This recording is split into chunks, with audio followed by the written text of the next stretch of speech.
I get how the tree is one big thing, but the whole world? Sure. You think you're any different from me, or your friends, or this tree? If you listen hard enough, you can hear every living thing breathing together. You can feel everything growing. We're all living together, even if most folks don't act like it. We all have the same roots, and we are all branches of the same tree.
Alright guys, alright strangers, so the first stream actually went down, but I was coming to the end of it, but I didn't finish, and I'm still drawing, and after the stream I was still drawing, but I was drawing quietly. I figured I gotta get more comfortable, just being able to draw, so, not necessarily draw, but drawing in front of you guys. So, hey strangers, how you doing? This is the author and illustrator of the comic book, The Strangers comic book. I'm just going over chapter art, and I was gonna do a light review of Boku no Hero 284. Great chapter. spoilers, of course, for all of this, and DBS. I don't know what chapter they're on, but spoilers for that one as well. Oh yeah, real quick, we are on a mission on Twitch. You can find us on Twitch, Periscope, Facebook, and YouTube. I stream on all 4 platforms. I have 6 followers right now, 6 strangers on Twitch. Shout out to King Loud from Ban for hitting me up and following the page. Super cool dude. He plays Call of Duty. Go check him out. Let him know Heero sent you. Facebook, we're trying to get to 100 subscribers. I got 67 strangers in there. Stranger Danger Award from last time was Jay's back, 1383. How do you get the Stranger Danger Award? Just say something in the chat. Simple as that. Jay's consistent now. He's 2 streams in a row for him. So kudos to him. Thanks for the support. And without further ado, I'll probably turn the music up a little bit, or not. Here we go. Or not. Okay, there it is. Let's start from the beginning. So yeah, you guys got that. Actually, I'm not going to turn up because I'm still going to be talking. So let's finish talking and then we'll come back and turn it back up. So chapter 284 for Boku no Hero was much needed and definitely expected. They took a 2-week break for it. And whenever they take the 2-week break, there's going to be a little bit of a delay getting it out, but it ended up working out in everyone's favor. They give us a lot more in the chapter, and Horikoshi doesn't let us down at all. It's quite apparent that things have gotten real on the battlefield with Shiggy and Mr. Deku, but as much as you want to focus in on this fight, I mean, there's something, I will say this about the art style. Whenever his fights get really big, it's just hard. I don't know if it's just me, but it's just sometimes hard to follow, like what exactly he's trying to. And kudos to Studio Bones, the people who take these panels and make the magical anime that is Boku no Hero. Because I promise you, after watching the Stain fight and then watching the Eerie rescue, I didn't see those things in those panels. Like, obviously the set piece pictures are great, but the free range that they get to kind of put in their own imagination is pretty awesome. It's pretty cool, and I'm happy they get to do that. But man, I promise you, I struggle so much, especially when things get like, and maybe it's just because it's not in color, but I don't know. You know who has good paneling, and we'll talk about them, is DBZ, DBS, Dragon Ball Z Super. Even though I know some of you are probably yelling at me, I swore if Vegeta didn't get the win, it's Goku. We knew this day was coming. The same reason why Gohan got put to the sideline. We knew this day was coming. So don't be sour. Enjoy your life. It's 2020. It's just getting difficult. So don't hinder yourself out of spite. Enjoy yourself. Spoil yourself, cause ain't nobody else going to. Unless you got like that WAP or something. But even Cardi B got that divorce now, so it's tragic, really. That situation was kind of messed up because, one, this dude was already a psychopath, like showing up to her performances, stalking her. Like, those were all red flags for me. I would have never taken them back, but I am not a rapper. I am not an entertainer. Actually, I could be called an entertainer. I was an entertainer. But anyway, back to the story. The situation we have in this is currently, spoilers once again for this, so if you haven't read it, go read it, come back. But basically, Deku has now activated Black Whip.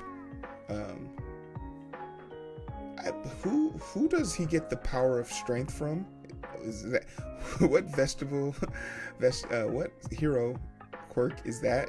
But he's not using 100% of his quirk. He's using Air Force. He's using Black Whip, and now he's using Levitate. And it's a very interesting panel. Like I said, this is a very interesting chapter for many different reasons, but the primary reason I found it to be so interesting is because they take us back to like when he was training. He like Zero, Froppy, and Uraraka all know he can float.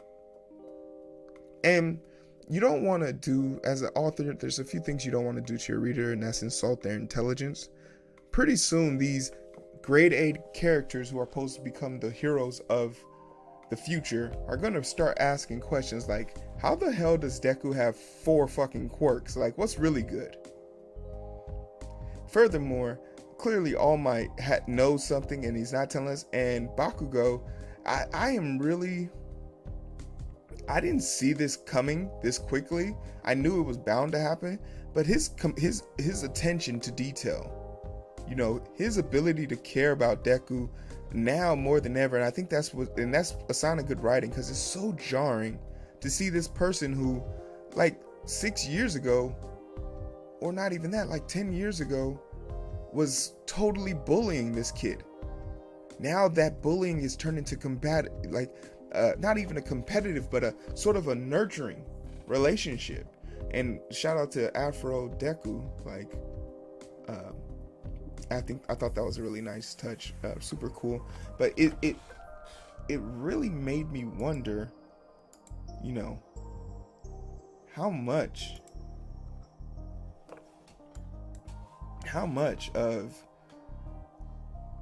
of this is Deku really prepared to handle, and how much of this is All Might aware he can handle. Like, it's very clear that they've now made it so that the number 4 user of One for All is clearly he's not a hero. He's not somebody. He's either somebody super important to the story or someone who could still be alive. That was my original like thought process. Like, homeboy's alive.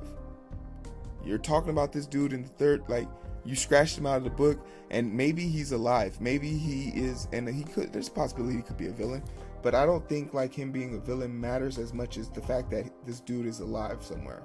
This dude is alive and well, and he's out here, or he's pertinent to the story. And I don't know who he is, but based on some of the stuff that I've seen, he might be the dude with the scar. So take that with a grain of salt. I don't know what order they go in, but clearly All Might, who isn't dead, but the person that he's getting, All Might's what's the name of mentor, is clearly the way Deku is floating right now.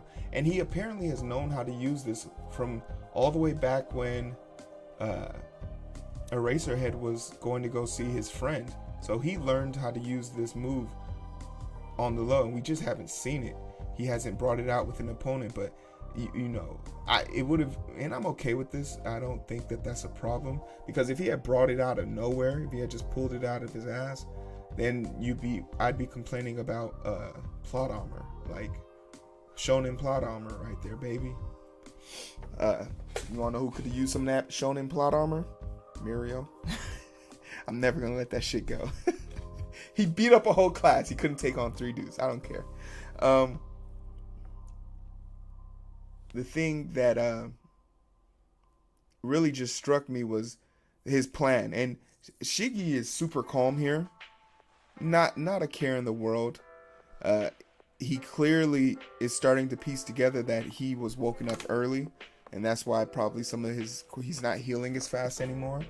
And that's definitely a major concern for him. But you know, he's taking it all in stride and not letting it get the best of him, which is, I don't know if that's composure for him or just his character at this point, because he was definitely a whiny little brat whiny little SOB back in the day, and that doesn't seem to be the case anymore. So we can only assume that this is his new demeanor. This is what we got now, and he takes a massive blow from Deku, and the question is now, like, things are unraveling at this point, and it's a question of, like, we need to get the primary objective is to get Deku somewhere safe, but simultaneously Deku is the only person who can keep all of them safe, because if Shiggy hits the ground, it's game over.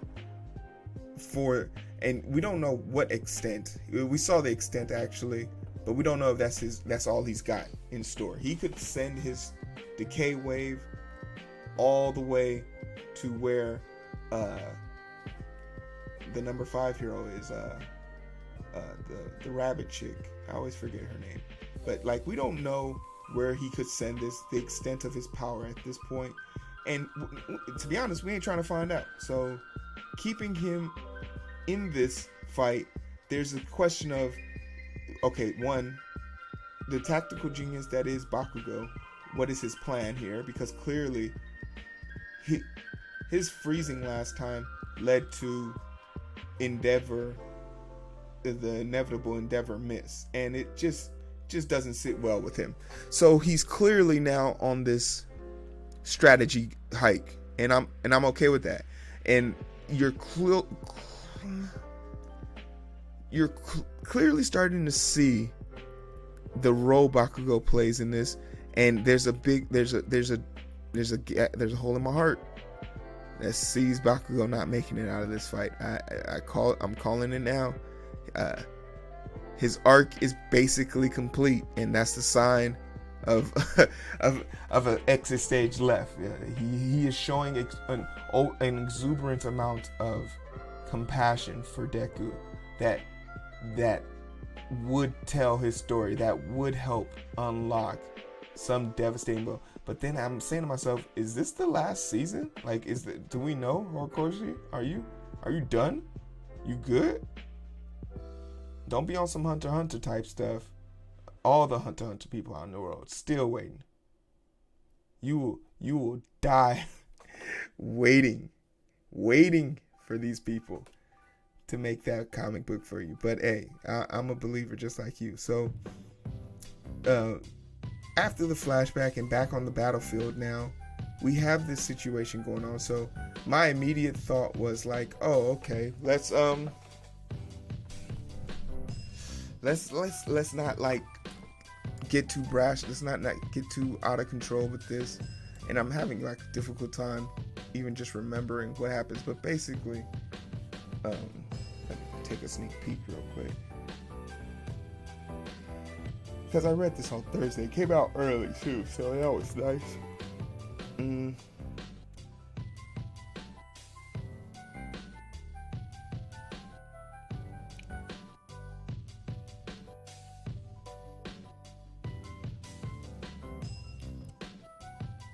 Yeah. And so basically, like, they're trying to get Endeavor to get in and hit him with this decisive blow. But clearly, All Might knows something and he's not telling us. And Deku's just putting on damage. But I don't know how much of this is going to actually hurt a dude that's just regenerating. So, more fights, more things, but I don't know what happens here. And we'll have to see. I feel like next week they've been doing a good job of going back and forth between the two battle sites. So I feel like next week we'll get a look at what the kids are up to, and we'll see if Gigantomachia can make it in time and make an impact. Because now we have a tragic situation where I'm calling it now. Also, Dabi is not a Shoto. Stop that nonsense. Don't fall for it. It's too obvious, and clearly the obvious isn't what Horikoshi likes here. But all of the League of Villain will be in one spot, and Gigantomachia is going to be there, and I don't know who is going to help them at this point, because all the major heroes are down for the count. So if Shiggy gets to Gigantomachia, unless Splinter betrays them, but when has Splinter ever been a good a game changer? So I am very interested to see the what happens here. I have a feeling like some American heroes might show up, which would be really awesome. Or maybe different heroes from different academies will show up, because I feel like this has to be a national. I'm tired of like these citywide or is there like a code of ethics that they can't cross jurisdictions? I always found it strange that all these superheroes, it's further proof of the psychology that the more heroes you put in a place, the more crime, the more likely that devastating actions will happen. It's the same, it actually is a true stat. So maybe like they understand that concept and know like, oh, okay, we gotta leave them to these devices, because the more of us that show up, the greater the climactic fight will be, and more damage to here and there. I don't know if it's clearly just me talking, but you have to wonder, like, man, Batman, Gotham City, and Metropolis are 34 miles apart, and you mean to tell me when the fear toxin took over the whole city in Gotham, Superman was just too damn busy? Like, it's just things like when the Marvel Cinematic Universe has spoiled people like me in that aspect, because they do a good job of telling us, hey, where's Captain Marvel? She's off planet. She ain't coming back. It's all on you, Spider. What about Thor? Man, we ain't got that. We ain't got... Asgardians don't have cell phones. And now we know. But let's talk about Super real quick. Actually, and while I'm here, let me do this shit right too. So Super, the show I swore off of. Why, you might ask? Because they don't give my boy Vegeta the respect he deserves. They don't show me no respect. No respect. Vegeta has been patiently waiting for his moment of truth. He learned a whole new technique, got better than Goku. He got good, and they stagged my man's out. And I swore I wouldn't watch DBS, but here I am talking about it now. So basically, I think it's also strange that Miris and Moro have the same name, but Miris was the angel. And he died. Basically, and one thing, if you're gonna die, kill the baddie. Goku and Miris. This is the equivalent of like, my guy. If you're dying already, just go ahead, take the bad guy with you. But Miris, and I'm okay with Miris dying in this way. The thing I'm not okay with is the implications. Like, so basically, if he was going to die for the planet, at least make it so that his death is like eventful. Because the way it looks right now, it looked like Goku about to jag this. And this is why I came back, because it looks like they're gonna give Goku isn't going to kill Moro. And I'm kind of confused by this, because he said he starts the fight off by ripping, like saying, I'm doing this to protect the galaxy. Right now, I am fighting for the galaxy, or whatever the patrol thing is. And this is character growth, I think so, because Goku always fights for fun. He rarely fights to win. He was even about to let Frieza walk off the planet. Like, this is definitely outside of his character. But the thing that's messing with me is like, okay, you just had this this major transformation. You've now completed Omen. You're fighting on the gods level. You're getting praise from Beerus. And as everything's going great, everything's going fine, and then all of a sudden, and you beat this man, and of course, sorry again, spoilers. And instead of you finishing him with the final blow, we saw this in Resurrection F. And you know, I think it's really cheeky that they showed Vegeta recovering and like sort of like getting himself together, because I feel like he could swoop in and finish this fight. But don't just kill him. This dude was locked up for 10 million years. There's no good in him. The boos made sure just finish him, kill him. But like for some strange reason, dumb Goku about to appear. He tore off the seal and said, "Oh, I'm gonna finish him as an Earthling." What does that mean?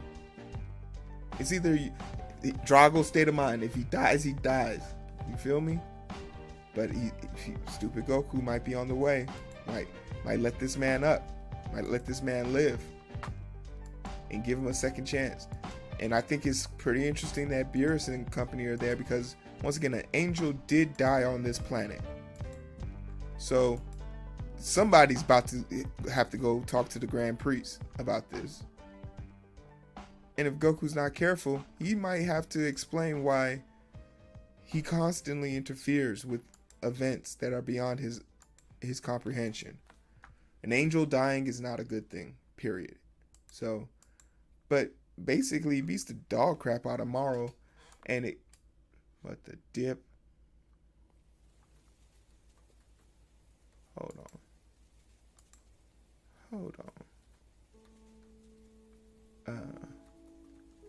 Oh, I need my color back, sorry.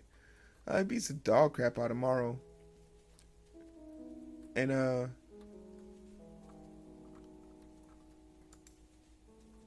nope, that didn't do it.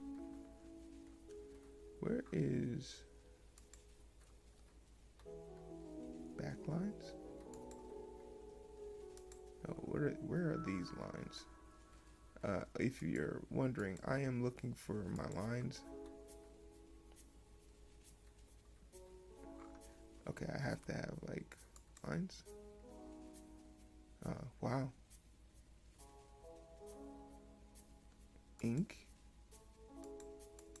Oh, okay, it was ink. All right. Wow. I went in. Look at me drawing all this stuff. That's super cool.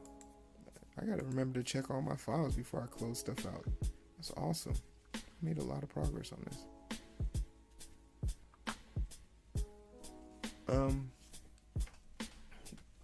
But yeah, I just hope Goku finishes this fight and there's consequences for the death of an angel on the planet.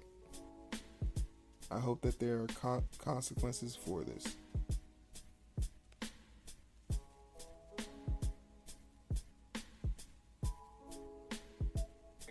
There's consequences for the death of an angel on the planet. Oh, shout out to Ban. I got approved. So if you're watching on Ban, welcome to the YouTube channel. We're just filling in some of my panels for my comic book, The Strangers comic book. Drop a like on any platform, Facebook, YouTube, any old platform will do. Let me know you're here. Late night edition Drawing with Strangers. Shout out to my girl, my dancing queen, Michelle. Lovely lady. Met back in my college days. Super nice person. Best only dance partner I've ever had that could keep up with me. Let me brag on my dancing feet real quick. No, I'm just kidding. She eats me alive. Always so much fun. Love her to death.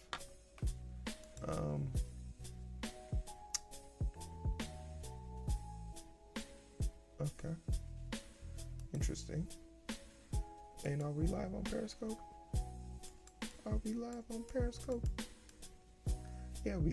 Periscope. Give yourself a like. So Where was I? But yeah, I didn't get a chance to actually read a lot of. Actually, while we're here, let's take care of this as well. I forgot our earrings up here.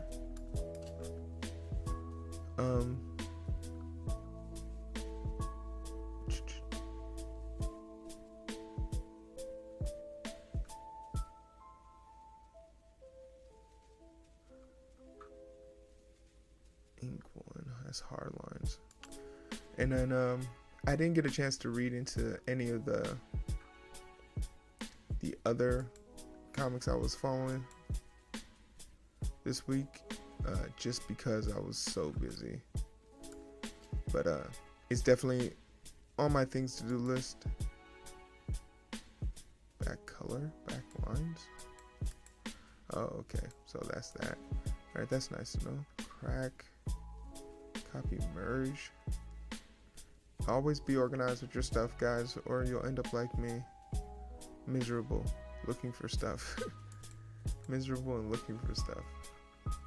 No. So it has to be under merge color, right? Yeah.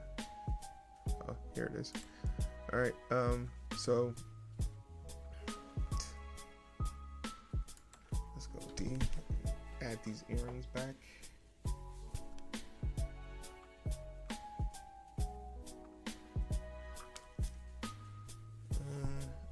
But I'm excited to see where they go with this and how they handle it. RBJ, can I get this, please? Thank you. Actually, let's just finish it out.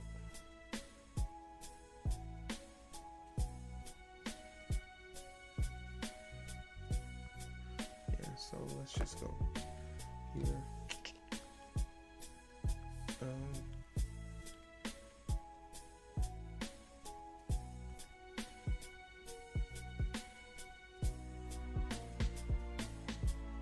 But yeah, I feel like somebody's in my chat right now.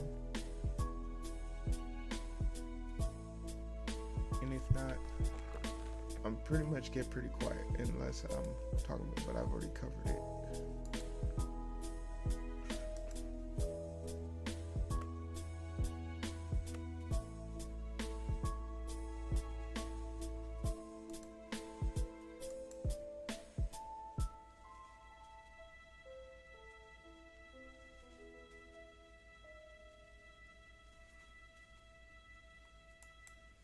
But yeah, I didn't get a chance to watch any of my catch up on any of the comics that I read this week. They usually come out in every 2-week cycle, so I'm not really bent about it. The Boxer, and obviously I've started reading the God of High School. So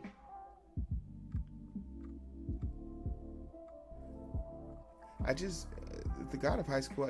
You want to know what ruined that for me? The anime art style. I didn't fall in love with it. I did enjoy the first season in the comic book, and I kind of felt like the story was moving to an ultimate height. But like after the final battle, to see like to kind of see the drastic like direction they were going, I was like, wow, okay, so there's more. Shit gets realer. Got it. Cool. But what ended up happening for me was sort of the opposite. Like, I got into this mindset where I was like, I expected them to do so much more with what they were given, based on what they were given in the comic book. I just didn't, in the manga, I just didn't expect it to come out like that. So it kind of turned me off. Sort of like how this over-sexualization in Fire Force kind of turned me off. Like, Fire Force 1 has a very great, really good music soundtrack, and just great music composition with the whole trumpets and orchestra build up, and this soulful sound. But for the love of me, it was just the cat girl, and I'm happy they never did it with Maki, but it was just kind of, it was more than uncomfortable in times, because it was just like, you have such a great story here, and this is another thing that irritates me. When your story isn't that good, and then you just over rely on it, that's a triggering thing for me. That's like a mental note for me, because it's a sign of laziness in your writing. Because really, Fire Force's story gets scattered in season 2. They start introducing more pillars. They start introducing new mechanics, and these mechanics don't keep up. These ideas don't stick.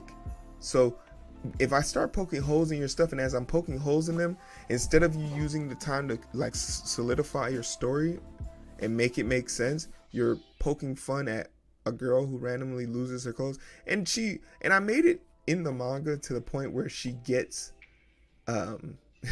they explain this away, but then like 2 chapters later it still happens. So did she grow? Did we grow? Did we learn anything? And I don't know, it just didn't sit well with me. And upon listening to the first option, the first version of this podcast, I noticed that not the podcast, but the first version of the stream where I was talking about the review from the Rise of the Ninja Turtle, I'll just redo it again, because honestly it didn't come out very clear. So let's talk about that. I watched Rise of the Ninja Turtles, and I got a super cool spoiler into this. It's the Rise of the Ninja Turtles. Everyone knows the story of the Ninja Turtles, I hope. But basically, I got this cool little gift from, not gift, but I like to call it notification. I love it when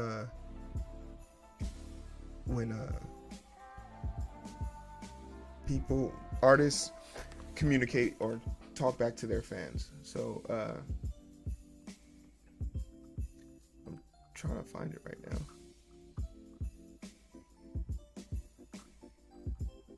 I can't find it. Where is it?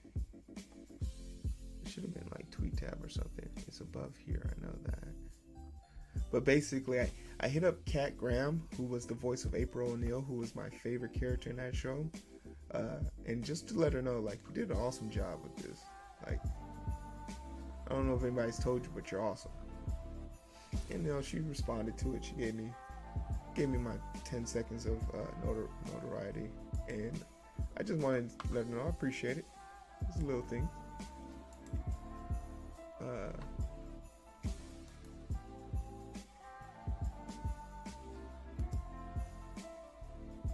Whoops, I lost it. And actually, I did it on my other page.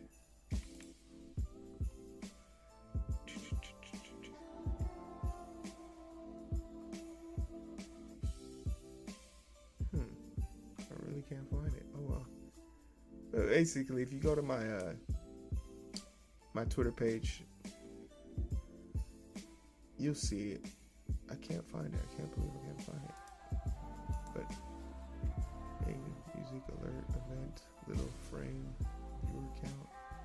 Yeah, I really can't find it. Oh well, but it's on there. Just I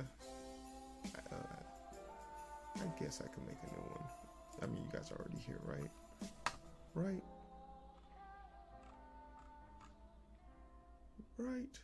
Notification. Yeah, Kat Graham. I posted this, so I'll make a new one for you guys. Window capture.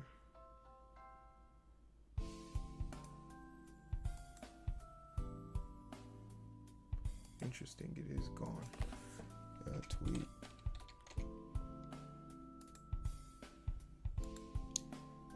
Twitter. Yeah, so I made this just to let her know, like, yo, much respect on what you did with the show. Made a fan out of me.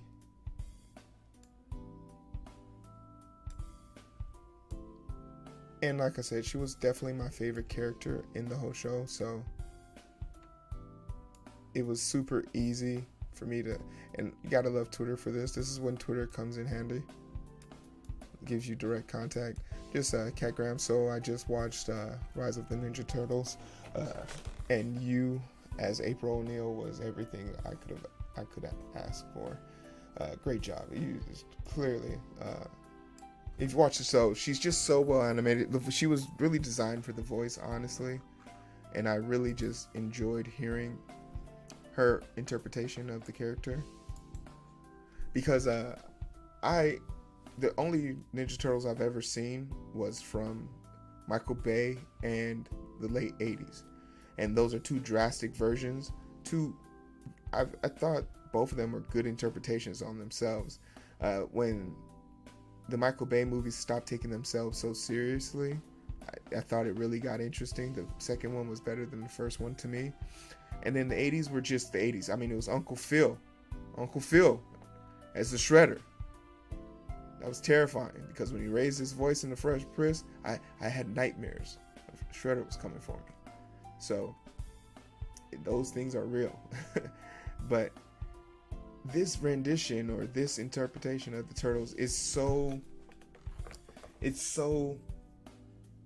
it's a breath of fresh air. And like I said, I haven't seen any of the other ones, so I didn't know what the standard was or what was to be expected. But what I got, I wasn't disappointed with. And the whole entire cast is extreme. They need.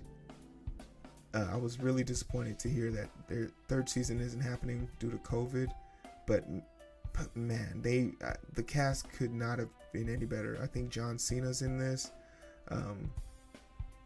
The voice of Raph, Mikey, Donnie, they're very talented. But like I said, my primary focus was on Cat, and I just knew that Baron Draxum sounded familiar, so I looked into his voice, and it was John Cena, which was so interesting. He's really getting involved. He needs to be in a superhero movie before it's too late. He wants to be The Rock so bad, and it's not a diss to him, but get this man into a movie. Get this man into a superhero outfit. But let's real quick pay homage to the animators of this show. This show had no business really being this good. Flat out. There's no reason why the animation needed to be this good for a children's show. It is sort of that children element that you get where it's like, oh, there's a family lesson and hugging could be the answer. And if you came here looking for a deep story plot line, there's literally 13 episodes you need to watch, and that's it. And it's pretty consecutive. But really, it's the animation and the art style that got me to stay and constantly stay up past 3 a.m. to watch this show. So good. And it's not they don't beat you over the head with it, and the characters are diverse enough that it makes sense why these lessons need to be taught. You believe that these are lessons they need to learn. You see it. But once again, it is edutainment in some parts, but they do some slick things that I really want to speak on, like the fact that and once again, spoilers for this. I think you should definitely watch it. But Baron Draxum and Splinter, by the end, if it has an undertone. In the beginning, Baron Draxum is actually a bad guy, and he claims to be the creator of the Turtles, which is the mother figure, but he's actually a man, but he's an alien, so I guess you can't really tell. But basically, it didn't hit me till Michelangelo took him in, even though he tried to kill him. And it dawned on me that, oh, Michelangelo, and that's when I really started to like Michelangelo. Mikey was like, well, this will make him, he says you're creator, but all I heard was, that's my mother. And it resonated with me. And what you're basically watching is the reverse divorce. They started off as this couple who gave birth to 4 kids that were turtles, and they're trying to make amends for the children's rough childhood by coming together to keep them safe and protecting them. And what you end up seeing is Baron Draxum and Splinter take a big bullet for the guys, the turtles. So I like that. It's very cheeky, but at one point he says it outright. Splinter and the and the Shredder, not Shredder, but Baron Jackson, we are their fathers. So it's a nod to the LGBTQ, the same-sex parenting homes. I'm okay with that. The fact that April was black, I didn't know that April was white. It left my memory. That was how uninspiring she was. I remember more about her yellow jumpsuit than I remember about her hair. Like I didn't know. I forgot her hair was she was red, a redhead. I forgot a bunch of stuff about her. So this reinvention of the characters, I don't think hurts the characters, but I could see how some people could be butthurt, because I'm a big component of, I'm drawing a comic book about a black girl. You feel me? Like, I'm drawing a comic book about a black girl. I'd be pissed if somebody came back in 30 years and tried to change my character into a white person.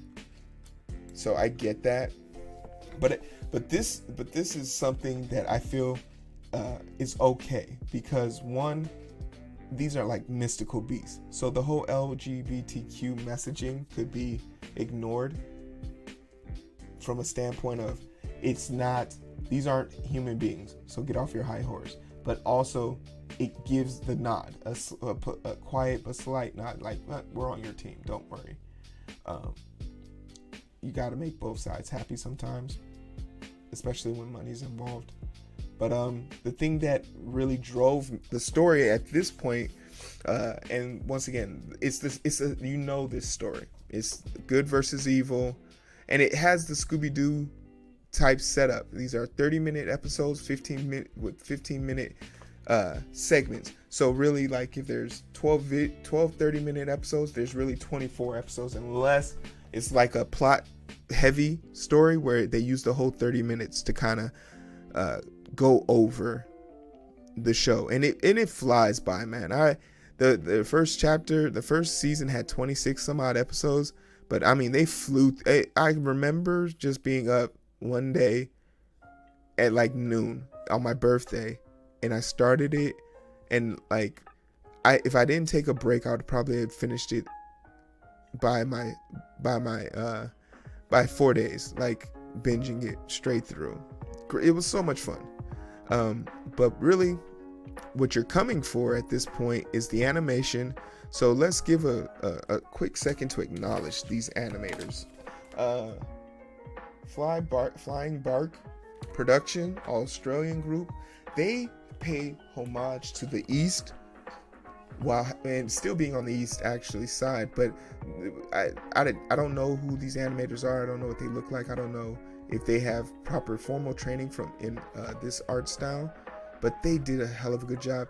And the homages they sent out to Madara, to Attack on Titan, to Studio Ghibli, you can see it in the artwork. You can see that these technical shots of just a sit-in, one long single take of constant like movement at 60 frames per second, and it's just fluid, non-stop movement for 10 to 12 seconds. That is mind-boggling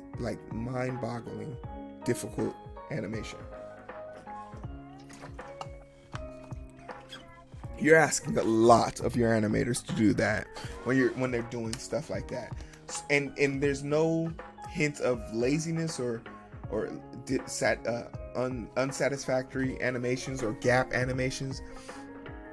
And I think they definitely get to use the fact that the turtles are very animated and very goofy to kind of help their cause, but it doesn't. You would think like just remember, this is Nickelodeon also brought us Avatar, and Avatar is no joke in the animation department either. So you have to really tip your hat off to these people, because they don't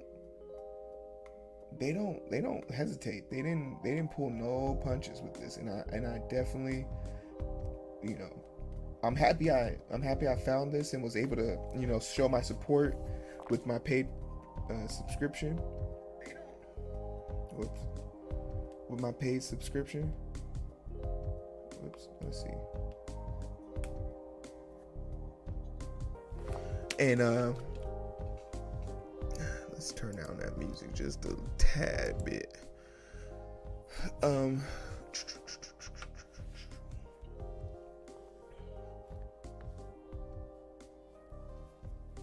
They don't pull any punches, so I really like that. But let's get to the meat and bones of what you guys are really here listening to this for, right? Right? You guys want to know, in order, who my favorite turtles were. And I'll start from least favorite to favorite. And just for reference, the turtles are like all different species. They take a lot of favor from the Michael Bay movies in their size and stature. And I'm just happy to see the diversity that came with the turtles. It was aesthetically pleasing to see the diversity of the turtles. But for nothing, I must say that I was super thrilled with all of them. They all individually grew on me one by one. Some I took a liking to right away. Some took a long time for me to get to like. But I never once, and this is like just good writing. I never once caught myself feeling confused about how something came to be.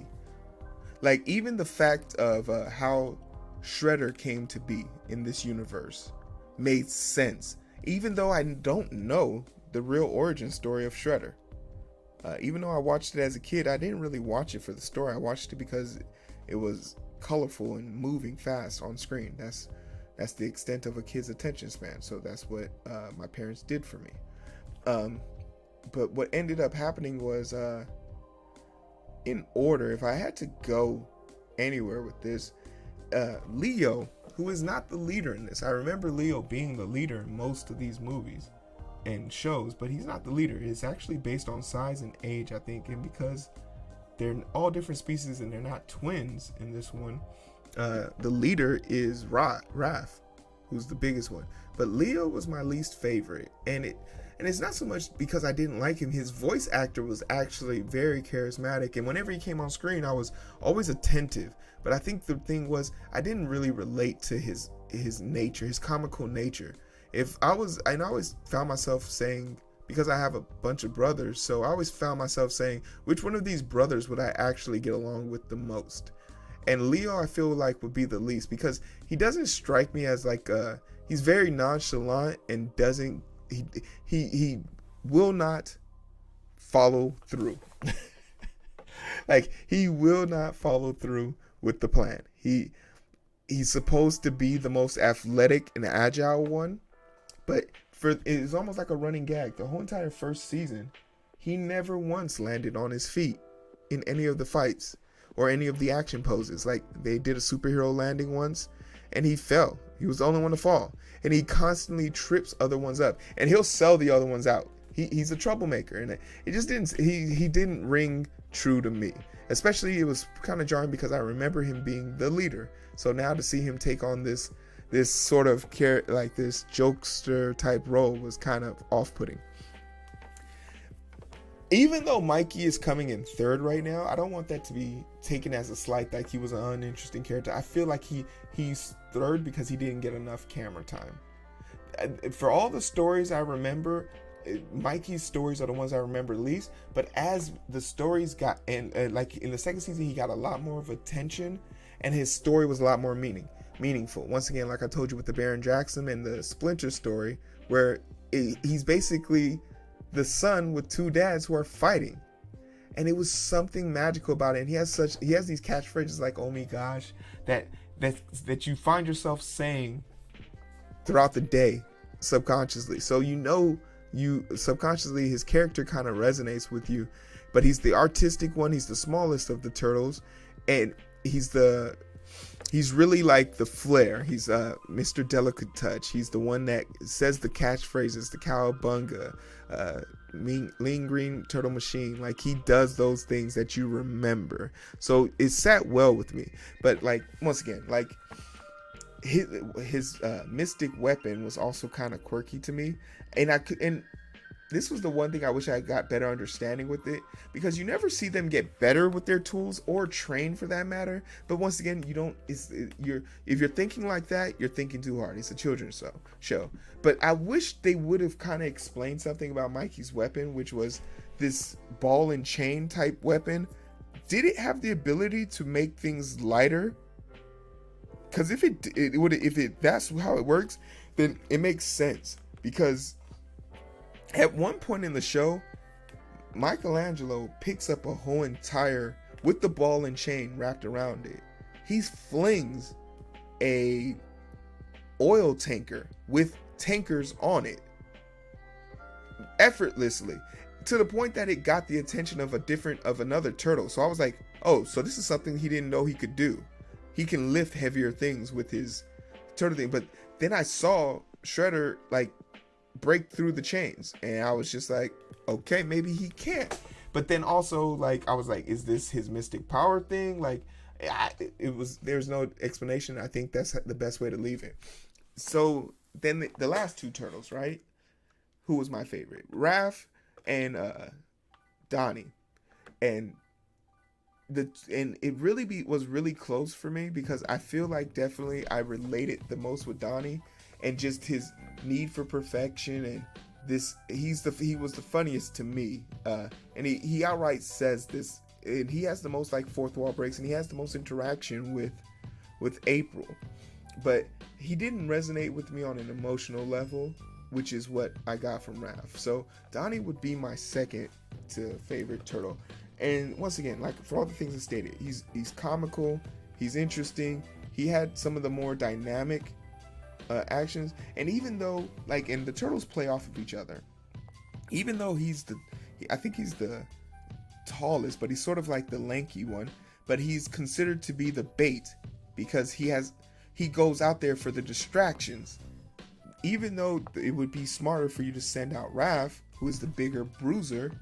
But in this, we'll talk about Raph. Raph is considered to be the plan maker, even though he has this dopish look about him.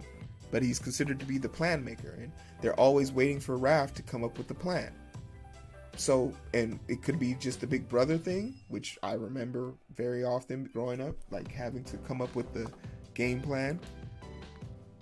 Or, that was just what they decided to be up to. Either way, Donnie is my second, and I'm okay with that. I'm cool with that. Another thing that I'll say about Donnie is he doesn't shy away from his flaws. He takes them one and all and in the same. So that was pretty cool. But getting to my favorite, which was Raph. The reason why Raph was my favorite in this show, and it comes straight down to a really emotional moment. Like I said in the beginning, Raph sort of had this facade for always being the person who had to come up with the plan. And this isn't a knock on him, but you can tell he wasn't always comfortable. So it really stressed him out. It was visible. And he had the most complete arc for me. He actually had a complete arc, because in the beginning of the show, it shows him being the first one to activate his mystic powers. And then it also shows him towards the end, things really got really dire for him. You saw some things that made you say, wow, is this still a children's show? And I say that because he had to make some tough decisions, and every decision he was making, even though it was the right one, quickly it became very apparent that it was going to cost them. And once again, every decision he made was the right one, but he wasn't prepared to make them. And in his moment of doubt, it nearly cost his brother and his families their life. But even when he was making these right decisions, he was being questioned by his brothers, who had never questioned him before. And I thought that was going to be a perfect mode of conflict, but I also was innately aware that no, the show ends in one more season, in fact. So, I mean, this show ends in 3 more episodes, so this is wrapping up soon. So what happens? What is their suiting up scene gonna look like? And without missing a beat, they go into it, and it's really intense. And please, somebody, if you're watching this, put out the original soundtrack for this. The music is so good. The ambient music that plays in the background doesn't need to be this good. It's just bomb. I actually looked it up and I couldn't find it. But if it comes out on DVD, best believe I'll be getting it. It's probably out on DVD. I'll rip that music right out of that DVD. So good. Had no business being that good. Why? But pretty much he does the leap of faith and trust his brothers to save him, and it was just, I mean, for me, that was it. Like, he got emotional, and it brought a tear to my eye, because it was just like to see this just stress in him, because you remember seeing him stress out about it, and sometimes it worked because the plan worked, but then other times it was just pure luck, and and he acknowledges that, like, this wouldn't have worked if you guys weren't here. He acknowledges that, so it makes him feel a lot more human, and for that, and just the fact that his skill set and his technique, and he was extremely enjoyable to watch, and I never felt like I always found myself smiling whenever he was talking or whenever he was trying to explain something. So he resonated with me the most. But man, Donnie and Mike were neck and neck for a second. But who was my favorite overall character? It's easy. It was April. And it was April for two reasons. And one, her being a black girl was one thing, but she's definitely getting a cameo in the comic book.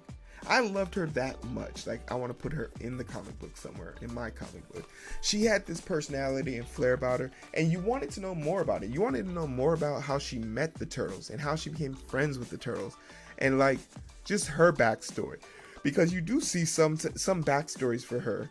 You see her mom at one point, you see her house and her apartment at one point, and you're just saying to yourself, like, so she's just not in this world to be a plot device for the Turtles. She doesn't need saving. She ain't your grandfather's April O'Neil. Okay, I'll say that.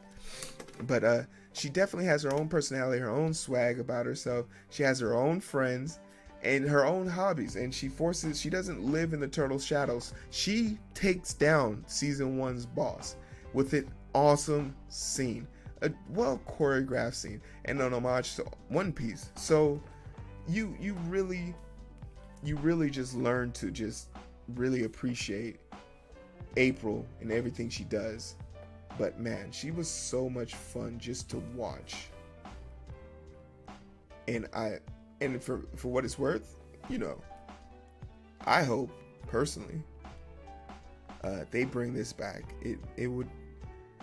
It'd be a disservice if they couldn't get this back. Wow, like just a really great show, but that was my review. But you're probably wondering, like, okay, what do you give it on a scale of 1 to 10? Oh, well, guys, let me be honest with you. I don't do rankings like that on a scale of 1 to 10. I give you a story, I give you the review, but I'm not going to leave you empty-handed if you need to know something. I borrowed this from the Weekly Planet. They're a pair of idiots out of Australia who review TV shows and movies, and they did this review model once and never went back to it, but I stole it and I'm going to keep it alive. And their review model goes like this. They basically say you have two choices. Either you get up and leave or you rewatch it. So this is the scenario. All right, guys, ready? Let's assume I watched this show in its entirety, this movie in its entirety. Then it was complete. I enjoyed it, whatever. Then all of a sudden I woke up in the theater and I looked down at my phone. I have nothing on the schedule. It's a free day for me. I have no work to do, nothing else better to do with my time or life. The question is simple. Would I stay in that movie theater to rewatch Rise of the Ninja Turtles? And the answer is yes. I would absolutely sit back down, stretch my legs out, and rewatch season 1 through 2 from the beginning to end. No questions asked. Easy. And the only other option is to get up and leave. Which doesn't mean it's bad. Just means you've seen it once. You won't die. Now, the worst review you can get from me is if I read someone's review that I trust and they told me it was bad, if I listened to my review of this without watching it, would I go back in the past? Would I go back and watch this, even though the future me told me he told me? The answer is no. So then that's a bad review. Like, if I wouldn't even give it a chance, then yeah, that's not good. So yeah, Rise of Ninja Turtle was really good. I enjoyed it a lot. But yeah, let me know what you guys think. I'm always game for interpretations of of what people think of the shows. I think you should, like I said, I watch it on YouTube TV. I got Rich People TV, so check it out. Eager to know what you guys think.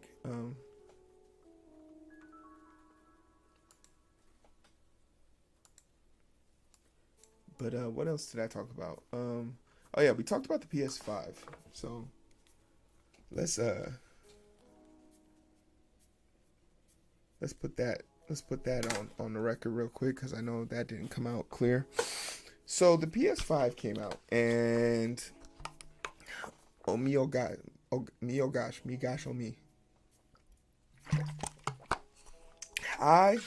This is the real console war for me, is if I'm going to get whatever the Nintendo product is, in addition to the PS5 product I'm going to get. I've been a PS baby since I was a baby.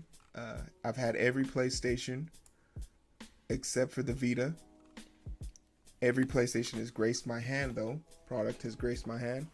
And the question has never been, am I going to get an Xbox or PlayStation? It's always been, am I going to get whatever the Nintendo product is in addition? I'm not a big game type person, but I do have games that I thoroughly enjoy, and I'll buy a whole console system just for that. Come to think about it, I bought my PlayStation 4 just to play Second Son, which was the Infamous series game. I love Infamous. Infamous games are the only games I've ever completed platinum 100%. I love those games. After that, this system has sat there and collected dust. I have a few games. I have Titanfall 2 I haven't beaten yet. I have Gravity Rush 2 I haven't beaten yet. I probably won't beat those games because I saw how they were not received, but they didn't sit well with me. Like after watching a review or two, I wasn't like interested in saying, okay, this is how it ends. I'm gonna go see if I have a different experience. Like, no, I watched it. It was cool. That's enough for me. Live streams that's the downfall sometimes of live streams, but I'm not big on that whole, oh, I gotta beat the game to feel the game. No, I'm good. If it wasn't enough for me to play it, then it's not gonna be enough for me to finish it. So I don't lose sleep over shit like that. But so like I don't have an inherent bias here. I mean, I have an inherent bias here, and I acknowledge that. But let's say my bias wasn't real. Why? Well, and why am I buying this PS5? Miles Morales. Period. Spider-Man PS4 was a game that I bought. And I bought it, played it, and that was it. I didn't wait for the DLC. I finished that story mode, and I didn't look back. I'm not a big fan. You gotta vote with your wallet. I don't support this whole DLC thing model. Give me a finished game. I paid full price. Give me a finished game. And now more than ever, especially since they're thinking about increasing the prices of these games, it's more a reason why you shouldn't be paying for DLC. Like, okay, at first you said the reason why you're doing this is because, you know, prices haven't increased and we have to think of the publisher. You know, that's a valid reason. Video game prices haven't gone up in 15 years. So, sure. But then let me vote accordingly. and the masses voted accordingly. We all collectively said, nah, we're good. You keep your DLC. We'll beat this one player game mode. And then you guys came out with the games with for services. Hey, get your money. But I don't have to give you my money. But basically, now y'all just straight up said, okay, gloves are off. Give us your money. And I'm not gonna sit here and pretend that that you guys are in it for the money, but it's just, in my mind, in my eyes, it's overkill.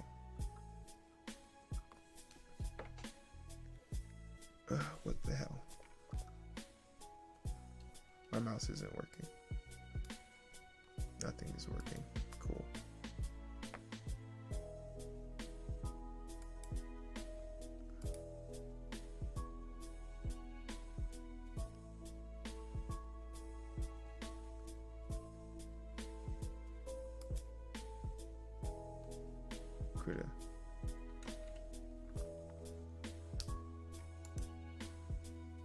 Critter just shut down. My bad, y'all. It crashed.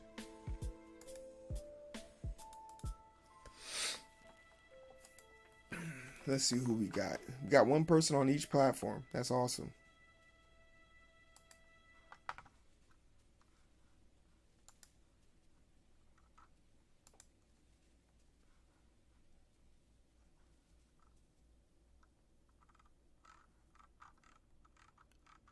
But yeah, if we're talking PlayStation 5, I'm gonna get the PlayStation 5. And they really botched. I think a lawsuit needs to go down because these thirsty ass these thirsty ass gaming stores put out this information. They said that the games wouldn't go live till Friday, but I mean, within hours of the game announcement, they were already being sold pre-sale. Best Buy, Walmart, like big stores. Like, that's not fair, one, but also it's just like mucky and grimy. Like, now if you go online, these PlayStations are going on sale for like $1,000, $2,000. Like, people are gouging people now for it, and it's just so disgusting. But this doesn't faze people like me because I'm not the test dummy. You guys gonna figure out everything that's wrong with that system, and then I'll come by it. And that is it for me. I'm not in a rush to be a guinea pig. I think most of the games everything will work and run fine, but there's gonna be the drift in the controllers or something like that, and then I'll go get mine. Once you guys confirm that it is good, 6 months later. The only game I'm going to want to play is the Miles Morales game. So there's no rush there for me. I can mute every spoiler that's sent to me, or I can mute things before it reaches me, which is fine. Ooh, now there's two of them. Which one do I do though? Hold on. Okay, let's pick this one. And are we back? Back.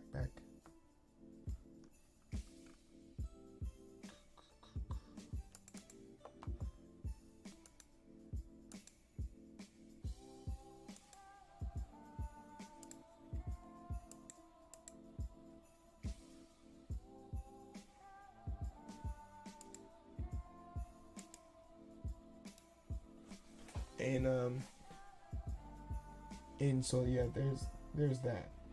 I'll buy the PlayStation 5 disc version when the time's right. There's no rush for me. Absolutely no rush for me right now. But let's talk about people who want to like my honest opinion. Not like that I'm lying to you guys, but if you don't know anything about games and you got to buy one for your young one, what does that mean to you? All right, so basically, you gotta ask yourself a few questions. One, does this young one care about being bullied? No, seriously, if you're just trying to have a console at the house for the kid who should, if they're asking you for a console, they definitely have a preference. So I would say make an effort to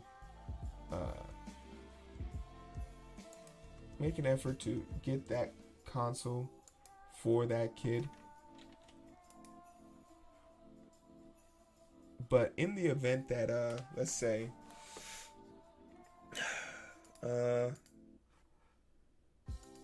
like it doesn't matter to you or the kid, which it never will be. Always ask the kid what they want. Don't get booed by your kid. Ask them what they want. Let's say in the long run, you just need a console, right?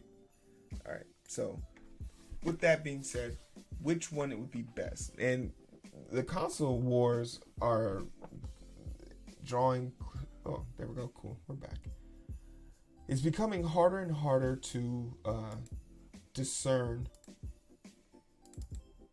what the difference is between these games, because the graphics specs are all within inches of each other now. It's not really a question of like, oh, is this the best game of the year? It's a question of,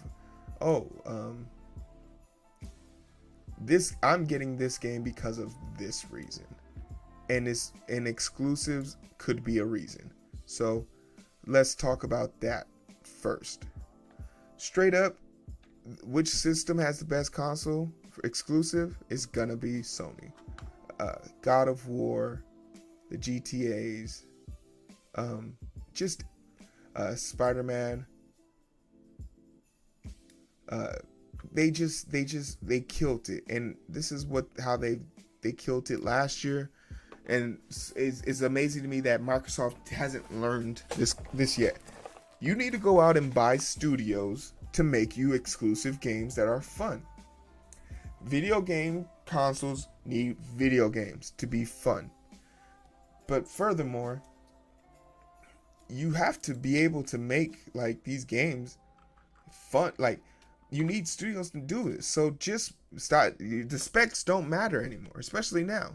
So start putting your money into making sure that whatever game you put out there is going to be the funnest, best game possible for this console war, this console generation.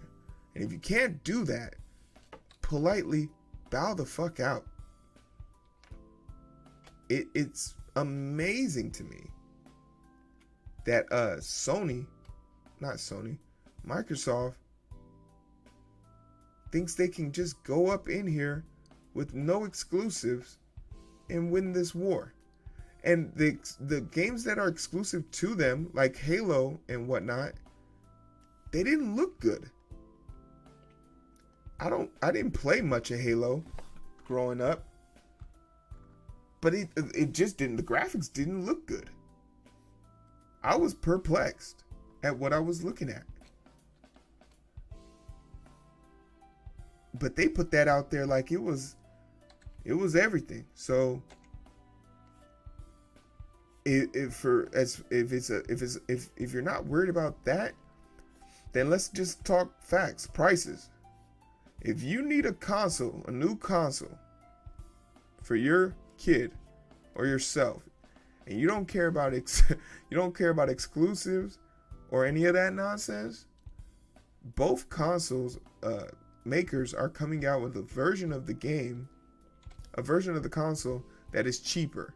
Because really what we found with Nintendo is that we don't need these super expensive consoles to run on these super expensive machines. We can run these games. Smash Brothers and whatnot can run on a toaster. So let it run on a toaster. What it's gonna end up happening is not everyone's going to want to play these new games, but not everyone's going to want to play these new games in super high def. Some people are going to be fine with the 1080p. I'm one of those people. At 120 frames per second don't mean shit to me. At some point, is this how it happened last time? Save it before it's too late. Yeah, this is how it happened. So apparently when I use my keyboard in conjunction with my pen, it messes with it. So don't, okay. So it was good to see that. See that in real time. But yeah. So like what I was saying. Back, if none of that matters, and it's just about the price tag, the Xbox underpowered version is going to be your winner. Once again, it is so underpowered that it is actually less underpowered than the new version. And that's sort of a bad look, and I'll explain why. Because PlayStation also has an underpowered version, has a smaller version, a cheaper version of the game. But the only difference is it doesn't run the 8K video. It doesn't have a disk drive. So if this isn't going to be a center console, then you don't really care that it doesn't have this thing. So you'll get the all digital one. Obviously, you're going to have to buy like 4 terabyte hard drive, because these games have day one patches that will eat your memory alive. So that's a thing. And I'm pretty sure I can't wait for the first YouTube tutorial video to explain how to, take out the hard drive and put in a bigger one. That's a thing I'm going to invest in. If I had to buy one, I would buy that one and a 4 terabyte. This is what my Amazon cart would look like. It would look like me buying the $400 one, the $400 PlayStation 5 with a 4 terabyte hard drive accelerator. The Xbox weaker, the lowercase x as I should call it, is $300. A next gen console for $300, you can't beat that with a stick. With the quality of graphics that we have today, this has lasted us 8 years. I can foresee it getting better, but if it didn't, I'd be fine with it. I grew up in an era where I sort of have this weird like combination complex, because I grew up in an era where Metal Gear Solid 1 was a graphical thing. The Final Fantasy was a graphical the Second Coming. It was amazing. But now we got shit to beat that. Beat that over. So why would, like, who you trying to impress? And I don't think they're trying to impress anybody. That's the thing. They're not trying to impress anybody. That is the thing. So for me, this is now a question of like which console do I want more, and that's it. So PlayStation 5 would be it for me. So, but for you, this is my non-biased review. Like, try and give you just the facts. The Xbox 5 does have a slightly better processing, but once again, 120 frames per second. Anything past that, your eyes aren't picking that up. You're just not. To the average gamer, it means nothing. To the casuals, and if I'm not a casual, okay, then why are you buying a PlayStation? All right, why are you buying a console? Go build a PC like a real adult and get out my face. Get out my face. Shame on PlayStation for not having the games be backwards compatible, but then forcing you to buy a subscription service to be able to play them. It's just mucky, and it further states why, like, my PlayStation 4 will stay with me a little bit longer than my PlayStation 5. Like, because you won't give me the opportunity to just throw this piece of junk away. You know what game I miss? Split Second. Love that game. Love that game. Can't play that game because they put it on that crappy service that doesn't have great Wi-Fi, because you can't just download the game. You have to play the game online, which is trash. Just make it so I can download the game. And I don't know if they fixed this ever since, but it was so off-putting because I caught myself trying to get good at Street Fighters, and I went to play this game online, and I had pretty decent internet, and I couldn't get a Hadouken out to save my life. Quarter circle. So it was just trash all around. And I don't think I should have to suffer like this. I don't think I should have to suffer like this. Especially if I already got the game. Just let me play. Just let me play.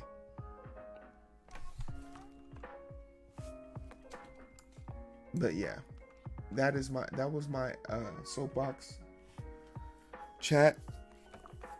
How long we been in here?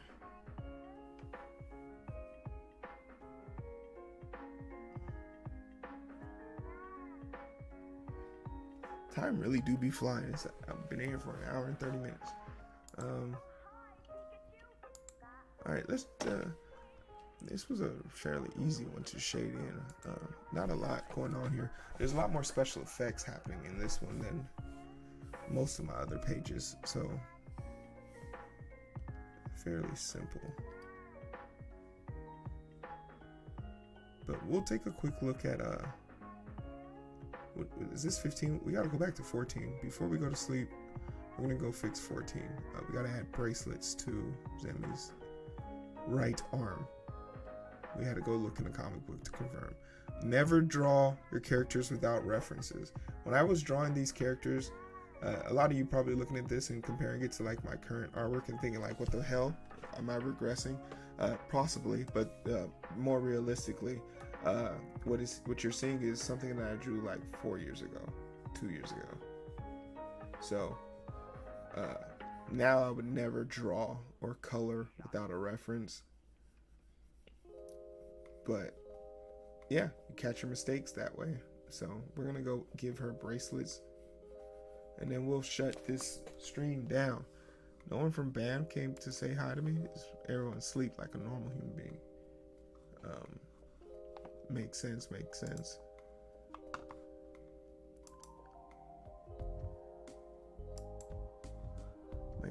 Makes sense.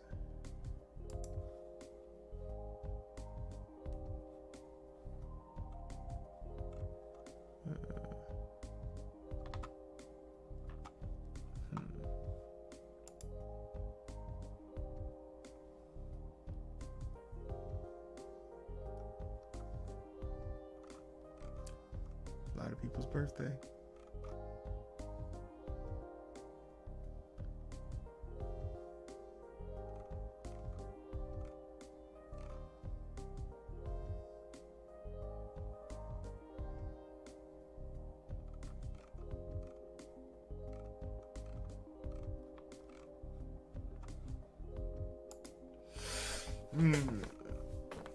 All right, so let's go back to 14 real quick. Let's save this.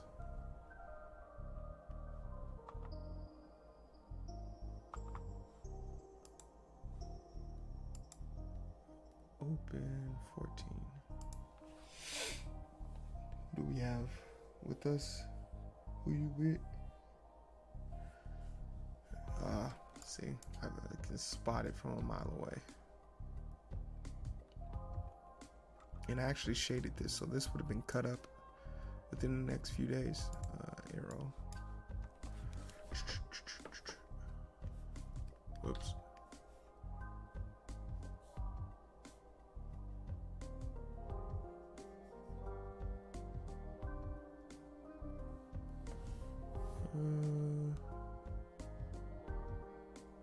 I actually have the imagery for this, so we can put this on here real quick to see what it looks like. No point in pretending, right? Insert layer. Hard lines is clearly an effect for us. Boom. Let's get a closer look.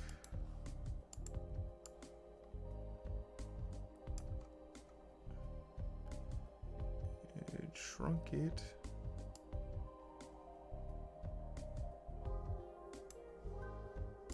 Stretch.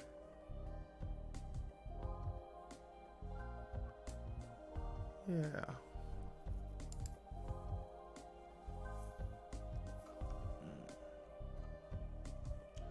Let's put this under. Put this slightly under.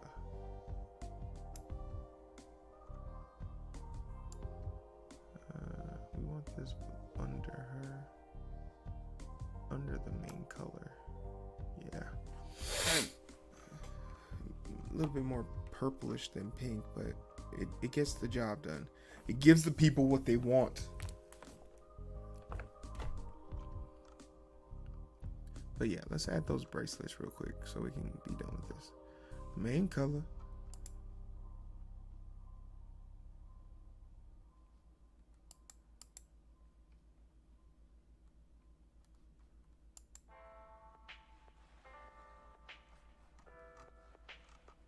Okay. Ink in it. D.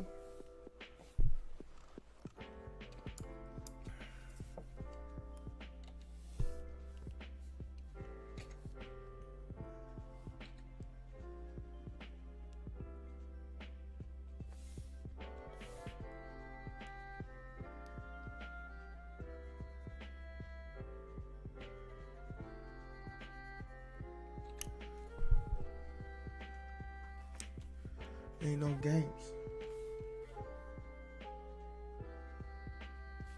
Oh, I guess I could turn back up the music. I'm not talking no more.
Stop looping out.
guys are listening to the Lifestyle Peasant music, I will not be taking that free shit.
Some strange reason, I feel like I got my second wind.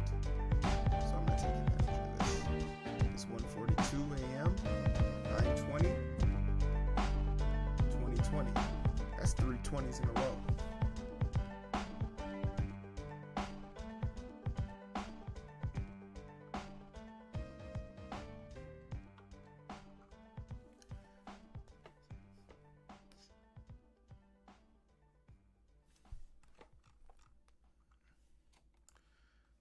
All right, so that's 14, 15. Let's take a glimpse at 16. Hell, come on. You got the wind beneath your wings.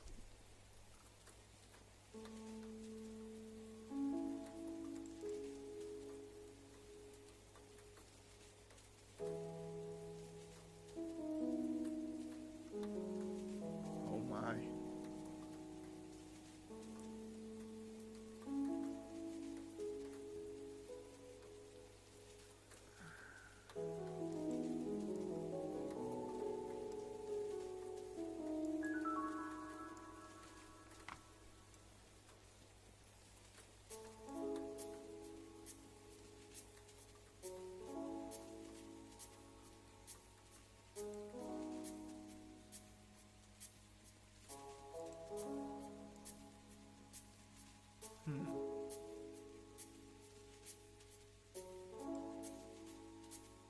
Oh wow, we've already colored this.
Now that's awesome.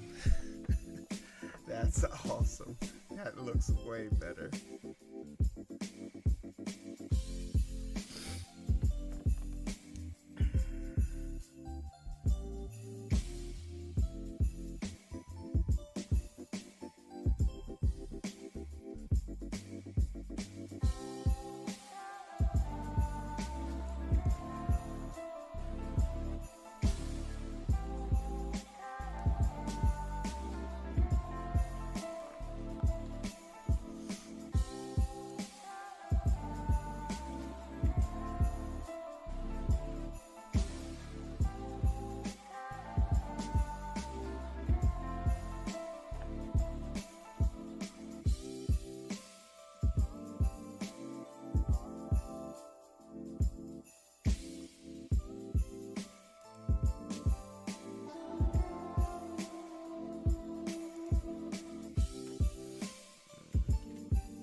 Excuse me.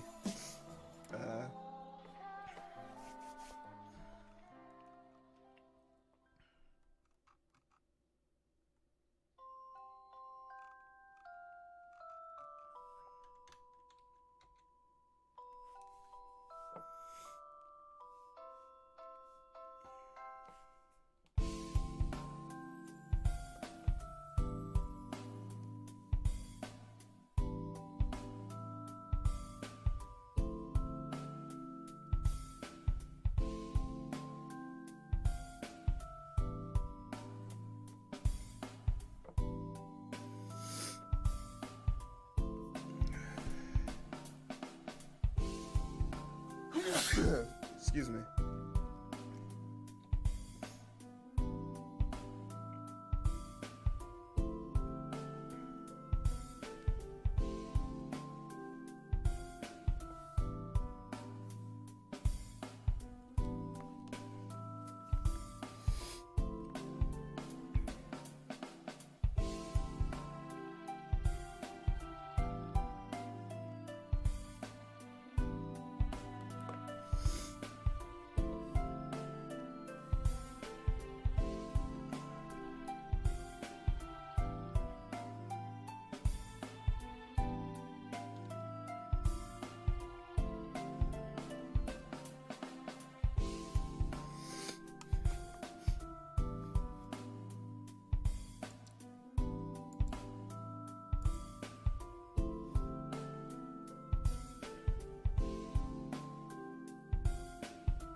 Alright, cool.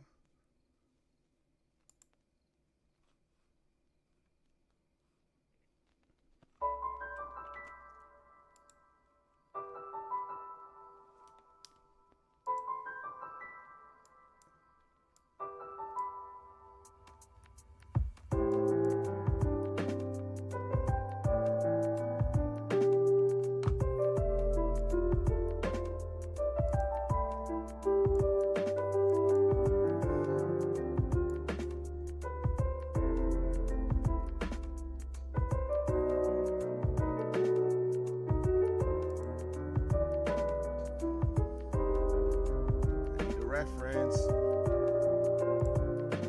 I need a reference for the bridge, please.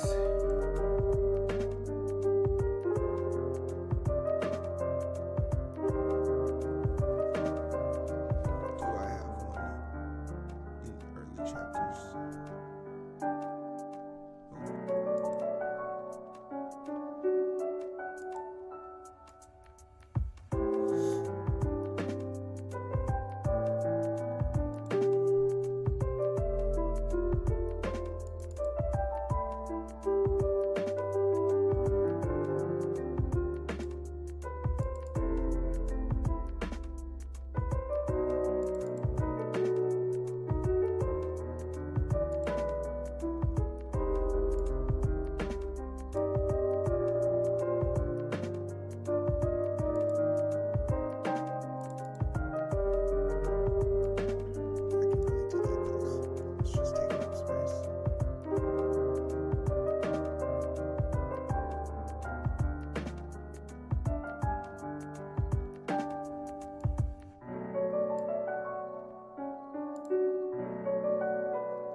Reference.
This.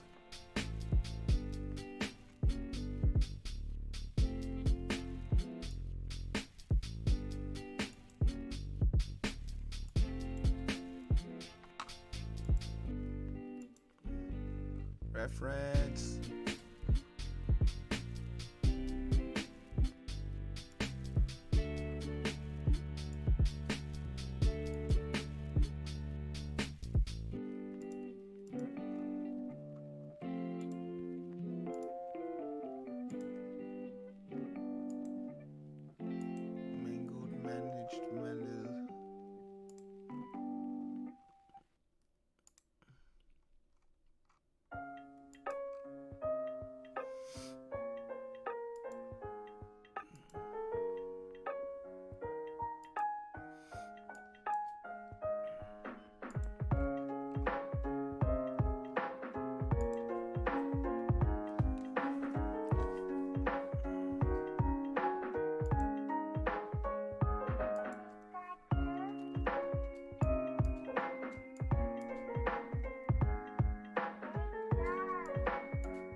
Let's see what we're messing with so far. This is gonna be a jumbled mess. I'm terrified.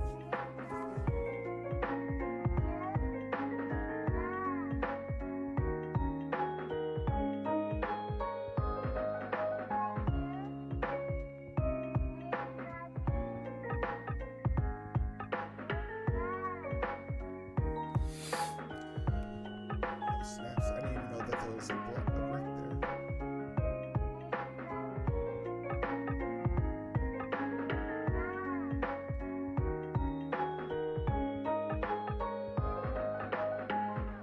See what you mean. Shocking, isn't it?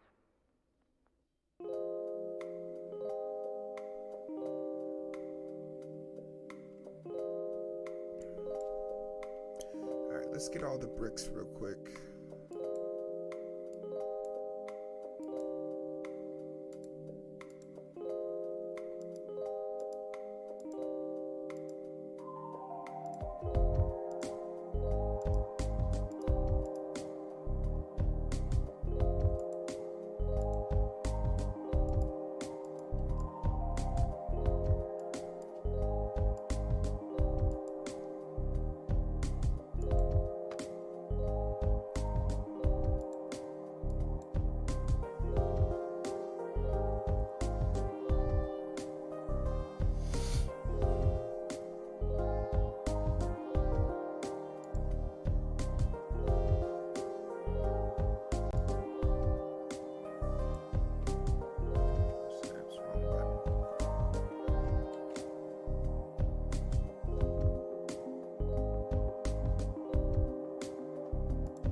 Excuse me.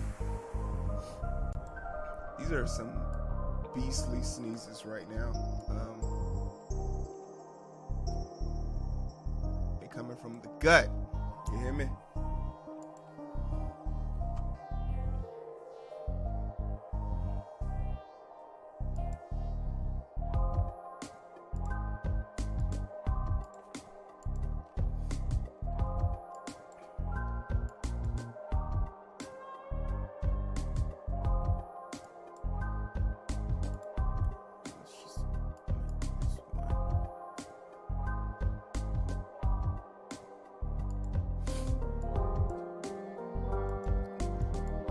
Expect us. You know what game was terribly underrated? Watch Dogs. Ubisoft, you had a chance to be something great. You threw it all away.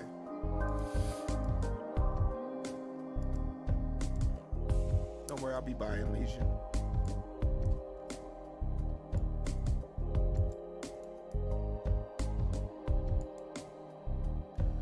Damn it, I'm out of time, but I'm having so much fun.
Update.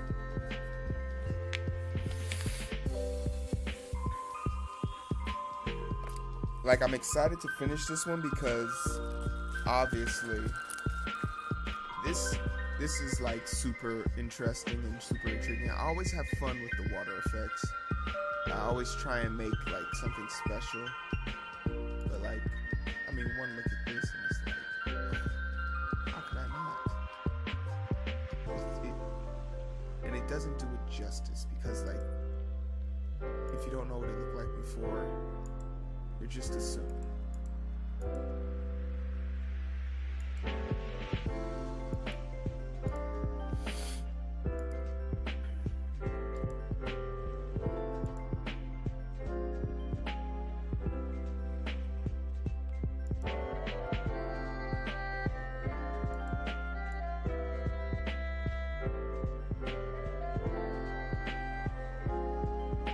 Yeah.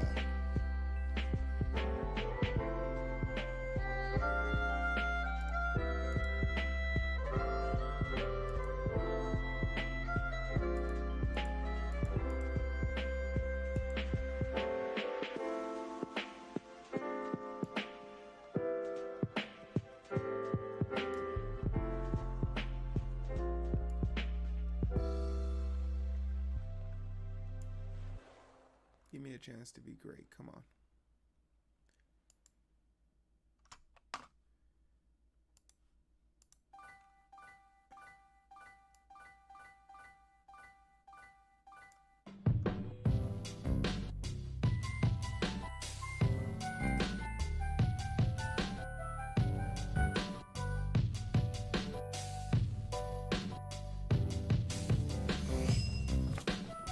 We'll have to probably add a blur to that because it gets pretty off.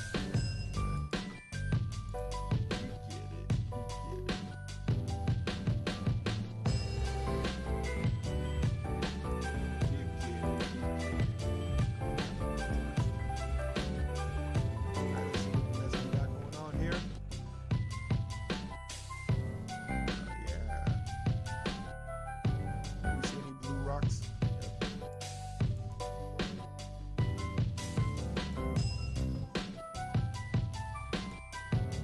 a couple.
Might as well get to Zemi's eyes.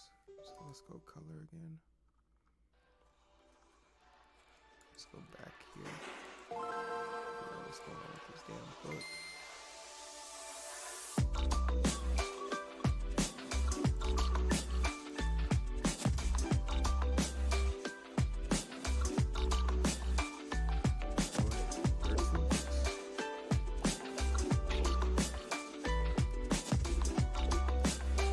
Where's this?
I get how the tree is one big thing, but the whole world?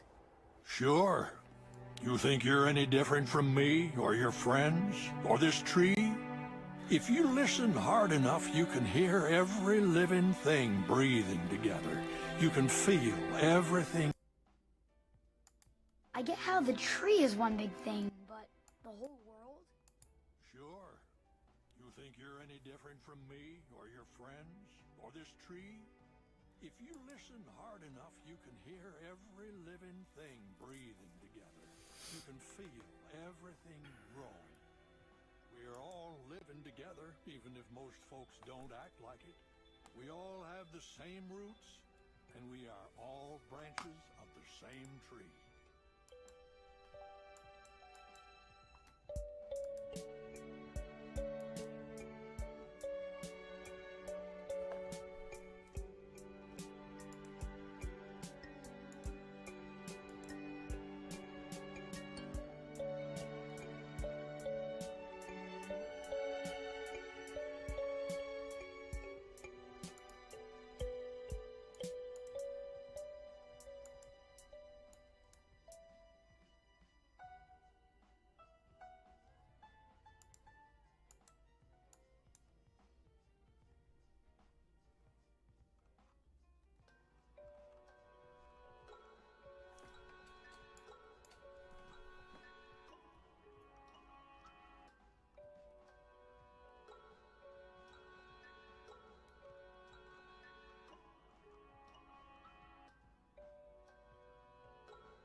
Okay.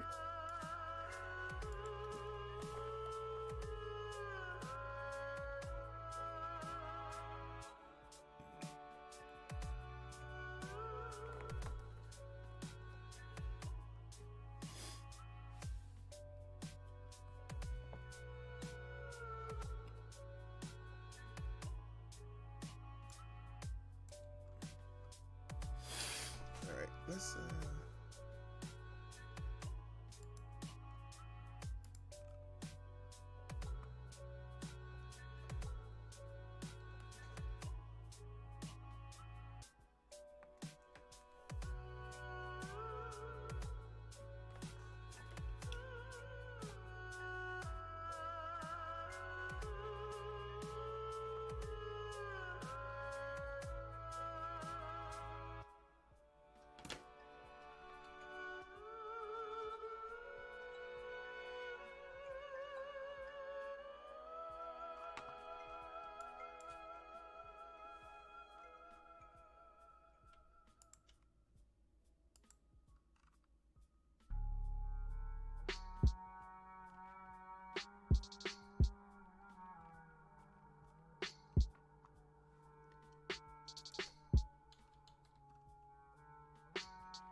Blue Rock.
I get how the tree is one big thing, but the whole world?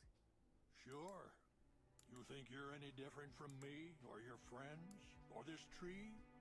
If you listen hard enough, you can hear every living thing breathing together. You can feel everything growing.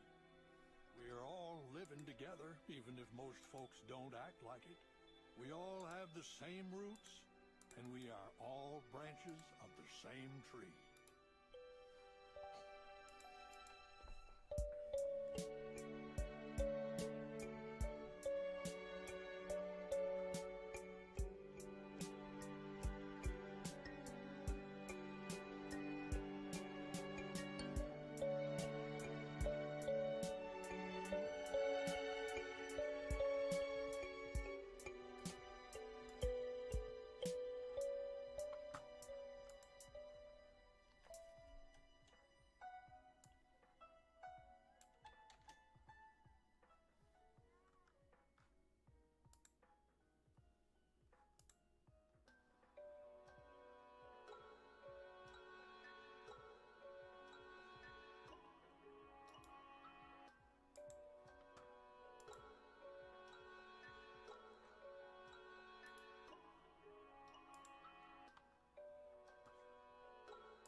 I'm looking for a layer that I made a while back.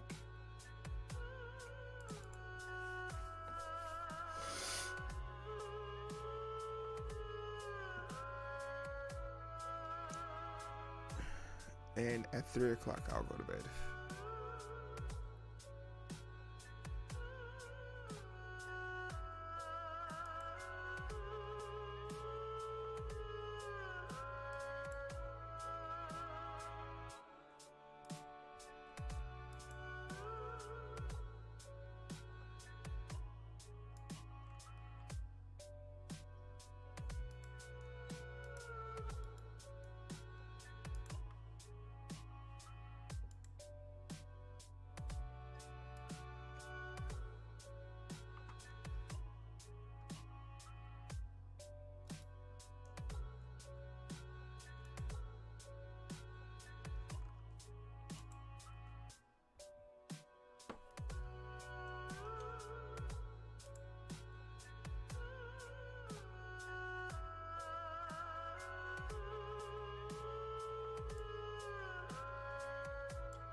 This is taking a long time to render.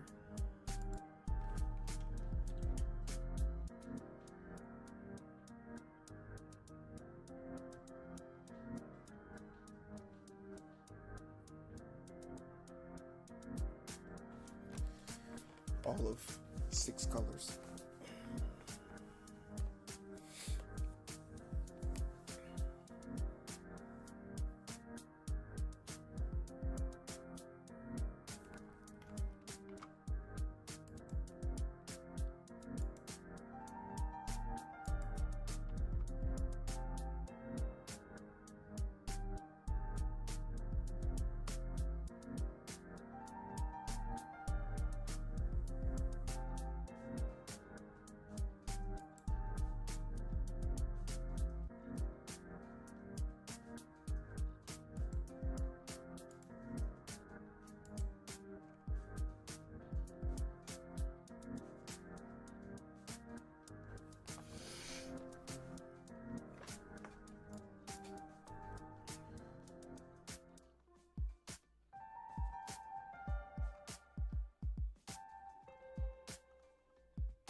Alright, that's looking cool. I got 5 minutes left. I want to see what 17 is.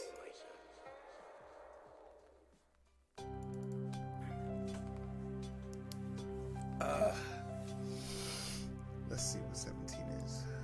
Let's turn down some of this music.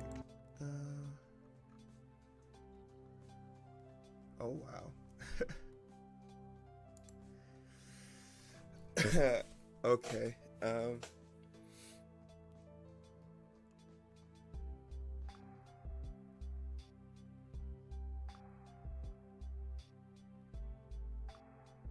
This is actually pretty cool. So we'll stop here.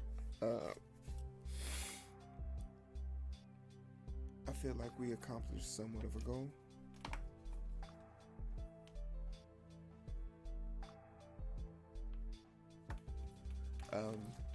Yeah, this is pretty intense right here because this is pushing us closer to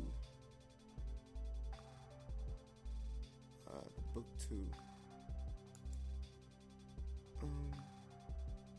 But yeah, I feel like this is ready to go to the cutting room floor.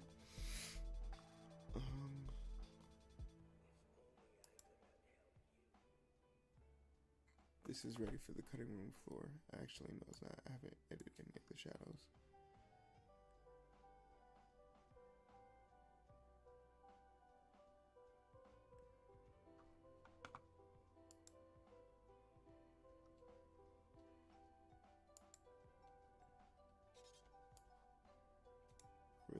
this picture right here.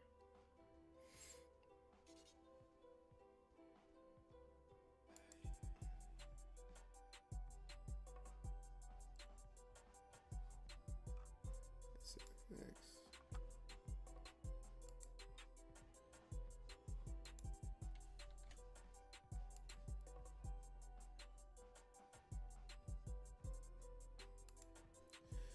We'll take this with us.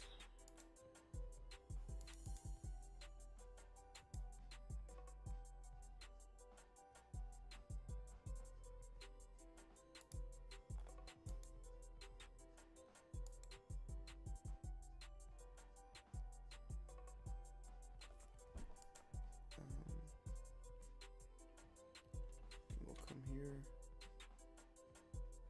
and we'll finish here. Okay.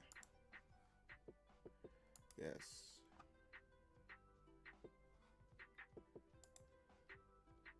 All right, guys. All right, strangers. Do I have a camera from one? Let's see.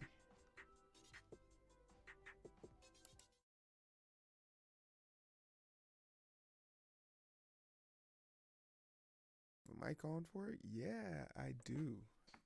All right, guys. That is it for me. Thanks for joining me, strangers. As promised, I actually did too. So double up, enjoy. I'm kind of tired, but it was good. I got a lot of progress done, and everything's coming together. I really love that special effect at the end. But as always, we're trying to hit numbers, goals. We have a goal of 10 followers on Twitch, a goal of 100 subscribers on YouTube. We're streaming on Periscope, Facebook, YouTube, and Twitch. Don't be shy. Subscribe, say hi. Support is free here. This is the Strangers Comic Book. I'm the author and illustrator, and this is just been drawing with strangers. I appreciate it. I hope you guys like the review. Look forward for those cut-ups on YouTube. But until then, continue to take care of yourselves. Continue to be kind to each other. Put on your mask, and don't be a stranger. Come see me.